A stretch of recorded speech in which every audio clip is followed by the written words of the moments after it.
بسم اللہ الرحمن الرحیم۔ محترم خواتین و حضرات، ڈاکٹر آصف اظہار آپ کے ساتھ ایک دفعہ پھر میڈیسن نالج کے حوالے سے ایک اور ویڈیو لے کر۔ آج کل جو بڑے مسائل ہیں خصوصاً مرد حضرات کو، ان میں مردانہ کمزوری کا جو مسئلہ ہے، اور ان میں بھی پھر خصوصاً جو اریکٹائل ڈسفنکشن کا مسئلہ ہے، یعنی تناؤ کی کیفیت جو کم ہوتی ہے، اس کے لیے مرد حضرات جو ہیں مختلف قسم کی دوائیوں کا سہارا لیتے ہیں، اور بہت سی دوائیاں ایسی ہیں کہ جو کہ مارکیٹ میں اویلیبل ہیں۔ ان میں سلڈینافل اور اس کے علاوہ جو ہے تو ایوینافل اور اسی طرح مختلف اور دوائیاں ہیں جو کہ اویلیبل ہیں، لیکن ان کا ایک تقابلی جائزہ میں نے پہلے بھی لیا تھا کہ سلڈینافل یا ٹیڈینافل یا ایوینافل یہ کس طریقے سے استعمال کی جاتی ہیں اور ان کے کیا کیا فوائد ہوتے ہیں، کیا نقصانات ہوتے ہیں، کون اس کو استعمال کر سکتا ہے کون نہیں۔ تو آج بات کرتے ہیں ایوینافل کے حوالے سے، جو کہ پروسٹاگلینڈین E5 انہیبیٹر ہے، اور یہ بنیادی طور پر جو شریانیں ہوتی ہیں ان کو کھول دیتا ہے، شریانوں میں ڈائلیشن آ جاتی ہے، اس میں بلڈ فلو امپروو ہو جاتا ہے، اور جیسے ہی بلڈ فلو امپروو ہوتا ہے تو عضو تناسل میں جو تناؤ کی کیفیت ہے وہ بڑھ جاتی ہے۔ اب ایریکٹائل ڈسفنکشن کا جو شکار جو لوگ ہیں، جن کو مختلف قسم کی بیماریوں کی وجہ سے یا عمر کے بڑھنے کی وجہ سے ان میں ایریکٹائل ڈسفنکشن آتا ہے، تو ان کے لیے ایک بہترین دوائی ہے جس کے ساتھ ان کا ایریکٹائل ڈسفنکشن جو ہے وہ بہتر ہو جاتا ہے۔ اب مختلف قسم کی دوائیاں اس طرح کے سلڈینافل، ایوینافل اور یہ چیزیں جو ہیں پروسٹاگلینڈین E5 انہیبیٹرز جو ہیں، ان کا استعمال بہت سے لوگ کرتے ہیں، لیکن ان دوائیوں کا مقصد صرف یہ ہوتا ہے کہ یہ بلڈ سپلائی بڑھا دیتا ہے اور ایریکٹائل ڈسفنکشن جو ہے اس کو امپروو کر دیتا ہے۔ باقی پری میچور ایجیکولیشن وغیرہ یا ٹائمنگ کا جو مسئلہ ہوتا ہے وہ اس کے ساتھ ریلیٹڈ نہیں ہے، نہ ہی یہ اس کے لیے دوائی ہے، بلکہ یہ اسٹریٹ فارورڈ ایک دوائی ہے جو کہ اریکشن کو امپروو کرتا ہے اور جو تناؤ کی کیفیت ہے اس کو بہتر بناتا ہے۔ تو جن لوگوں میں یہ پرابلم ہوتی ہے، جن میں اریکٹائل ڈسفنکشن ہوتا ہے مرد حضرات میں، ان کے لیے بہترین دوائی ہے۔ اب سلڈینافل یا جو ایوینافل ہے، اس کا استعمال کس طریقے سے کیا جائے، اس کے یا مختلف قسم کی جو دوائیاں ہیں ان میں کچھ مطلب چینجز بھی ہوتی ہیں،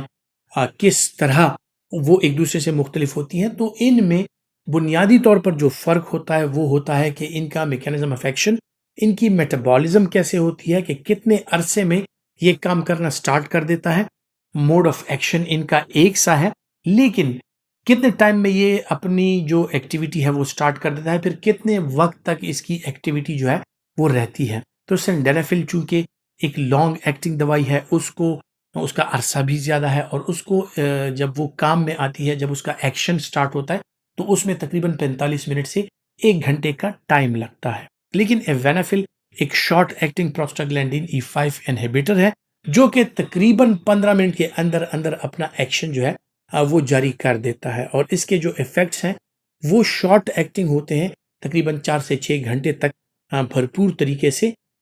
جو تناؤ کی کیفیت ہے وہ آپ حاصل کر سکتے ہیں۔ پھر اس کے بارے میں، اس طرح میں نے کہا تھا کہ یہ دوائی استعمال کرتے وقت جو بھی دوائیاں آپ استعمال کریں، خصوصاً جو بلڈ ویسلز پر اثر انداز ہوتی ہیں، وہ بلڈ پریشر پر بھی اثر انداز ہو سکتی ہیں۔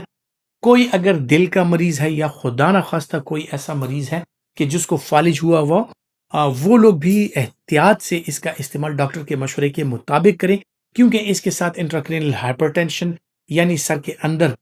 جو پریشر ہے شریانوں کا وہ بڑھ سکتا ہے، بلڈ پریشر کو بڑھا سکتا ہے، انجائنا کے اٹیک جو ہوتے ہیں ان کو بڑھا سکتا ہے، اس کے ساتھ فلشنگ ہو سکتی ہے، شدید قسم کا سر درد ہو سکتا ہے، اور خصوصاً پھر اور دوائیاں اگر دل کے مریض جو ہیں وہ استعمال کرتے ہیں جن میں نائٹریٹس پائی جاتی ہیں، کہ جن کے ساتھ ویزو ڈائلیشن ہوتی ہے، شریانیں کھلتی ہیں،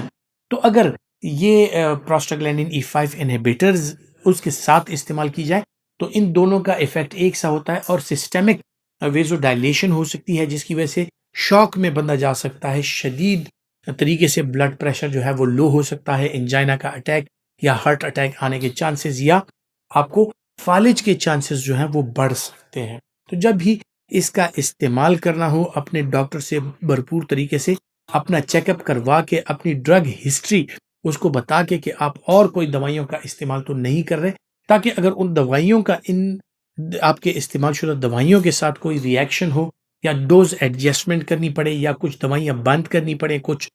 چینج کرنی پڑے، تو وہ ہو جائیں۔ پھر اس کے سائیڈ ایفیکٹس کے حوالے سے میں نے آپ کو بتایا کہ ویزو ڈائلیشن کے ساتھ جتنے بھی سائیڈ ایفیکٹس ہوتے ہیں، جیسے کہ سانس کا پھولنا، ہارٹ فلشز، چہرہ سرخ ہو جانا، بلڈ پریشر کا بڑھ جانا یا بلڈ پریشر کا ایک دم سے لو ہو جانا، سانس میں تنگی محسوس ہونا، یہ اس کے ساتھ ہو سکتا ہے۔ بہرحال اگر آپ کو دل کے کوئی مسائل نہیں ہے، آپ کو فالج کے کوئی مسائل نہیں ہے، تو وینافل چونکہ ایک شارٹ ایکٹنگ دوائی ہے اور جلد ہی اپنا اثر سٹارٹ کرتی ہے، تو یہ آپ کے لیے بہترین دوائی ثابت ہو سکتی ہے۔ اس کے اسٹرینتھ جو ہے 50 ملی گرام، 100 ملی گرام اور 200 ملی گرام میں اس کے اسٹرینتھ جو ہے وہ اویلیبل ہے۔ پاکستان میں بھی ڈفرینٹ کمپنیز اس کو لانچ کر چکی ہیں اور یہ باقاعدہ طور پہ ایک لائسنس ڈرگ ہے جس کا استعمال پرسکرپشن کے ذریعے ڈاکٹر کی ہدایت کے مطابق آپ کر سکتے ہیں۔ خواتین حضرات، میڈیسن نالج کے حوالے سے جو معلومات میں آپ کے ساتھ شیئر کرتا ہوں، امید کرتا ہوں آپ کے لیے فائدہ مند ثابت ہوں گی، اور اگر آپ سمجھتے ہیں کہ فائدہ مند ہے